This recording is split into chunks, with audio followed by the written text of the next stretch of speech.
दोस्तों, आज की कहानी है सौतन की हत्या। कहानी अगर पसंद आए तो वीडियो को लाइक और सब्सक्राइब जरूर करना।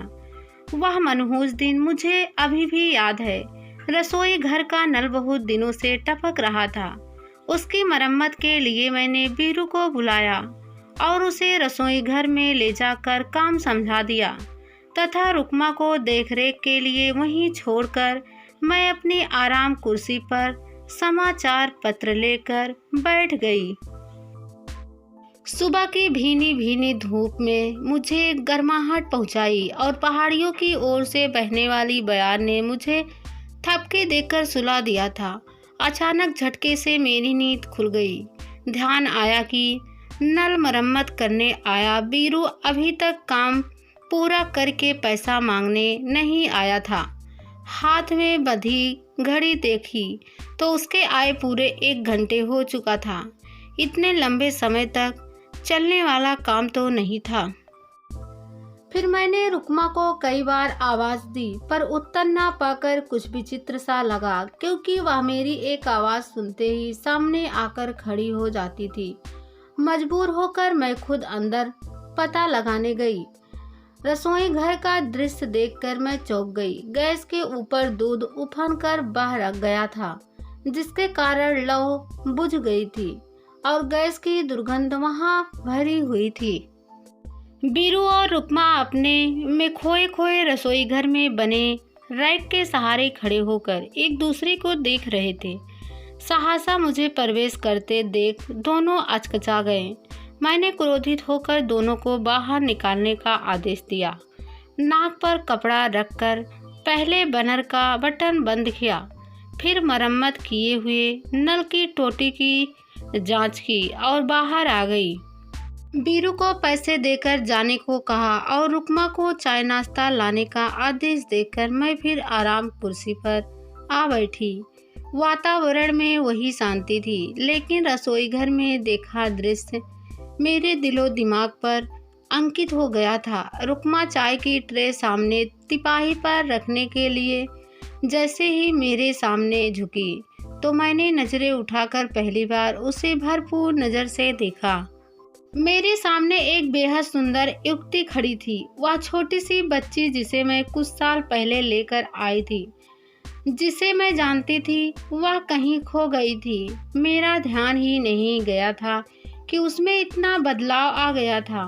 मेरी दी हुई गुलाबी साड़ी में उसकी त्वचा एक अनोखी आभा से दमक रही थी। उसकी खूबसूरती देखकर मुझे ईर्ष्या होने लगी।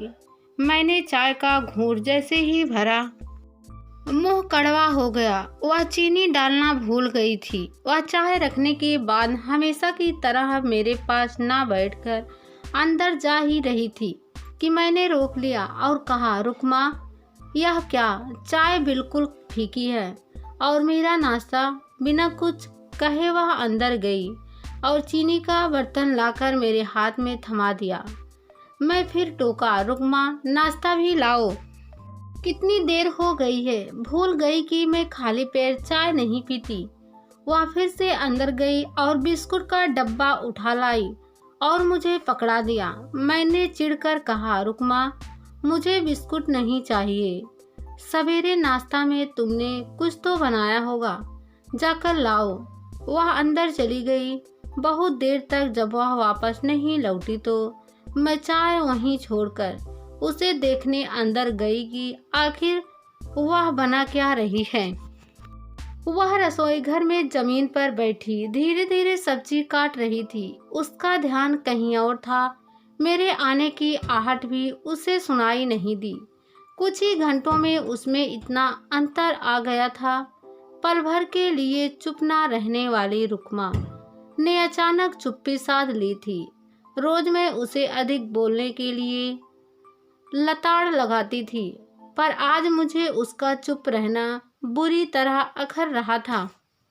सिर से पानी गुजरा जा रहा था। मैंने उससे 2 टूक बात की, रुकमा, जब से वह सड़क छाप छोकरा बीरू नल ठीक करने आया, तुम एकदम लापरवाह हो गई हो। क्या कारण है? मेरे बार बार पूछने पर भी उसका मुंह नहीं खुला, मानो सांप सूंघ लिया हो। उसके इस तरह खामोश होने से दुखी होकर मैंने उस बीरू के बारे में जानकारी हासिल की तो पता चला कि वह विवाहित है तथा 2 छोटे बच्चे भी हैं। यह भी पता चला कि वह और रुक्मा अक्सर सब्जी की दुकान में मिला करते हैं। मुझे रुक्मा का विवाहित बीरू से इस तरह मिलने की बात सुनकर बहुत बुरा लगा। यह मेरी प्रतिष्ठा का प्रश्न था। उसकी बदनामी के छींटे मेरे ऊपर भी गिर सकते थे। मैं रुक्मा को बुलाकर डांटने का विचार कर ही रही थी कि गेट के बाहर जोर जोर से बोलने की आवाज़ सुनाई दी। देखा एक बूढ़ा व्यक्ति मैले कुचैले कपड़ों में अंदर आने की कोशिश कर रहा है और चौकीदार उसे रोक रहा है। मैंने ऊंचे स्वर में चौकीदार को आदेश दिया कि वह उसे अंदर आने दे। आते ही वह बुजुर्ग मेरे पैरों पर गिरकर रोने लगा। बोला, माँ, मेरी बेटी का घर बचाओ। मेरे दामाद आपकी नौकरानी रुक्मा से शादी करने के लिए मेरी बेटी को छोड़ रहा है। मैंने पूछा, तुम्हारा दामाद कौन? बीरू। प्रत्युत्तर में वह जमीन पर सिर पटक कर रोने लगा। मैं भौचक्की सी सोचने लगी तो मामला यहाँ तक बिगड़ चुका है। मैंने उसे सांत्वना देते हुए वचन दिया कि मैं किसी भी हालत में उसकी बेटी का घर नहीं उजड़ने दूंगी। विश्वास होकर जब वह चला गया तो रुक्मा को बुलाकर मैंने बुरी तरह डांटा और धमकाया। बेशर्म कहीं की, तुझे शादी की इतनी जल्दी पड़ी है, अब मैं उसकी ओर देखूं भी तो आप सच में मेरे भाई को खबर कर देना। कान पकड़कर वह मेरे पैरों में झुक गई। इस घटना के बाद सब कुछ सामान्य सा हो गया प्रतीत होता था। मैं अपने काम में व्यस्त हो गई। मुश्किल से 15 दिन की बात थी कि एक दिन दोपहर में जब मैं बाहर से घर लौटी तो दरवाजे पर ताला लगा देखकर चौंक गई। रुक्मा कहाँ गई? यह सवाल मेरे दिमाग में रह रह कर उठ रहा था। खैर, पर्स से घर की डुप्लीकेट चाबी निकालकर दरवाज़ा खोला और अंदर गई तो घर साए साए कर रहा था। दिल फिर से आशंका से भर गया और रुक्मा की अनुपस्थिति के लिए बीरू को दोषी मान रहा था। शाम हो गई थी पर रुक्मा अभी तक लौटी नहीं थी। चौकीदार सब्जी वाले के यहाँ पता लगाने गया तो पता चला कि आज दोनों को किसी ने भी नहीं देखा। बीरू के घर से पता चला कि वह भी सवेरे से निकला हुआ था। आशंका से मेरा मन कांपने लगा। 2 दिन गुजर गए थे। बीरू और रुक्मा का कहीं पता नहीं था। मैंने पुलिस में शिकायत दर्ज करवा दी थी। किसी ने रुक्मा के बाप व भाई को भी सूचित कर दिया था। सब हैरान थे कि वह दोनों अचानक कहाँ गुम हो गए। पुलिस जगह व पहाड़ियों का चप्पा चप्पा छान रही थी। उधर रुक्मा का भाई अपने हाथ में फसल काटने वाला चमचमाता हंसिया लिए घूमता दिखाई दे रहा था। 1 सप्ताह बाद मुझे पुलिस ने एक स्त्री की छत विच्छित लाश की शिनाख्त करने के लिए बुलाया, जो कि पड़ोसियों के पास जंगली झाड़ियों के झुटमुट में पड़ी मिली थी।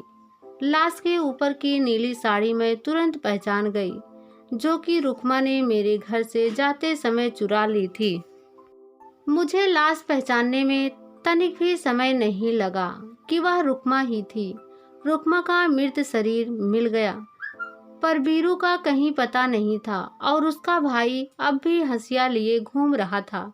चौकीदार ने बताया कि पहाड़ी लोग अपने घर परिवार को कलंकित करने वाली लड़कियां या स्त्री को निश्चित रूप से मृत्युदंड देते हैं। साथ ही वह उसके प्रेमी को भी मार डालते हैं, जिसके कारण उनके घर की स्त्री रास्ता भटक जाती हैं। मुझे दुख था रुक्मा की मृत्यु का, उससे भी अधिक दुख था मुझे कि मैं बीरू की पत्नी का घर बचाने में असमर्थ रही थी।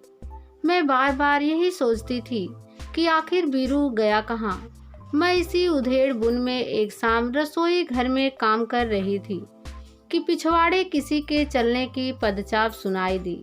सांस रोककर कान लगाया तो फिर से किसी के दबे पैरों की पदचाप सुनाई दी। हिम्मत बटोरकर जोर से चिल्लाई, कौन है? क्या काम है? सामने आओ, नहीं तो पुलिस को फोन करती हूँ।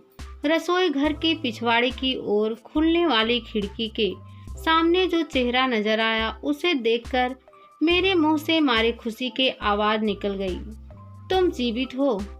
वह वीरू था, फटे हाल बदहवास चेहरा मेरे घर के पिछवाड़े में घने पेड़ों के बीच छिपा हुआ था। किसी ने भी मेरे घर के पीछे उसे नहीं खोजा था।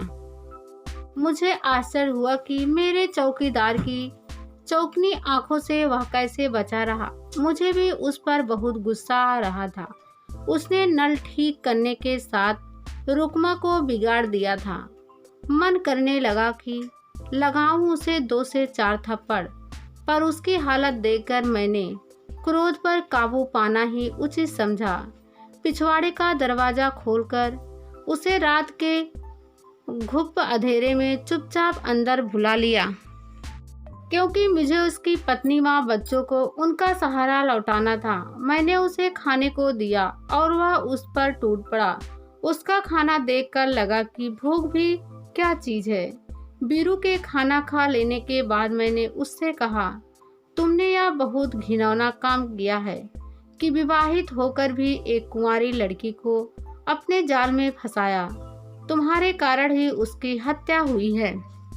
तुम दोषी हो अपनी पत्नी माँ बच्चों के, जिन्हें तुमने धोखा दिया। तुमने तो रुकमा से कहीं अधिक बड़ा अपराध किया है। तुम्हारे साथ मुझे जरा भी सहानुभूति नहीं है, पर मैं मजबूर हूँ तुम्हारी रक्षा करने के लिए, क्योंकि मैंने तुम्हारी मासूम पत्नी के पिता को वचन दिया है कि उसकी बेटी का घर मैं कदाप उजड़ने नहीं दूंगी। ऐसा कहते हुए मैंने उसे रसोई घर के भंडार गृह में बंद कर ताला लगा दिया। वीरू, रुकमा तथा उसका भाई तीनों अपराधी थे, लेकिन इनके अपराध की सजा वीरू की पत्नी माँ बच्चों को नहीं मिलनी चाहिए। करे कोई भरे कोई, इन्हें न्याय दिलवाना ही होगा। तो इसके लिए मुझे वीरू की रक्षा करनी होगी। मुझे वीरू से पता चला कि रुकमा की हत्या के अपराध में उसके जिस भाई को पुलिस ढूंढ रही थी, वह उसके घर में घात लगाए उसकी बीवी व बच्चों को बंधक बनाकर छिपा बैठा था। इस रहस्य को केवल वही जानता था, क्योंकि रात के अंधेरे में जब वह अपने बीवी बच्चों से मिलने गया था तो तब उसने उसको वहां छिपा हुआ देखा था। वीरू को सुरक्षित ताले में बंद कर मैं शांत हो गई और फिर तुरंत ही रुकमा के भाई को सजा दिलवाने के लिए मैंने पुलिस को फोन द्वारा सूचित कर दिया। यही एक रास्ता था मेरे पास अपना वचन निभाने का और वीरू की पत्नी व बच्चों का सहारा लौटाकर घर बचाने का, उन्हें न्याय दिलाने का। मेरी शिकायत पर पुलिस रुकमा के भाई को पकड़कर ले गई। मैंने ताला खोलकर वीरू को बाहर निकालकर कहा, जाओ अपने घर, निश्चित होकर जाओ। अब तुम्हें रुकमा के भाई से कोई खतरा नहीं है, वह जेल में बंद है। वीरू ने अपने घर जाने से साफ मना कर दिया। वह अब भी भयभीत दिखाई दे रहा था। मेरा माथा ठनका, रहस्य और अधिक गहराता जा रहा था। मैंने उससे बार बार पूछा तो वह चुप्पी साधे बैठा रहा। मैं क्रोध से चीखी, आखिर अपने ही घर में तुम्हें किससे भय है? मैं तुम्हें सदा के लिए यहाँ छिपा कर नहीं रख सकती। अगर तुमने सच बात नहीं बताई तो मैं तुम्हें भी पुलिस के हवाले कर दूंगी, क्योंकि सारी बुराई की जड़ तुम ही हो। वह हकलाता हुआ बोला, माँ जी, किसी से मत कहिएगा, मेरे बच्चे बिना माँ के हो जाएंगे। मेरी पत्नी ने मेरे ही सामने रुकमा की हत्या की थी और अब वह मेरे खून की भी प्यासी है। मुझे यही छिपा लो। कहते हुए वह फपक फपक कर रोने लगा।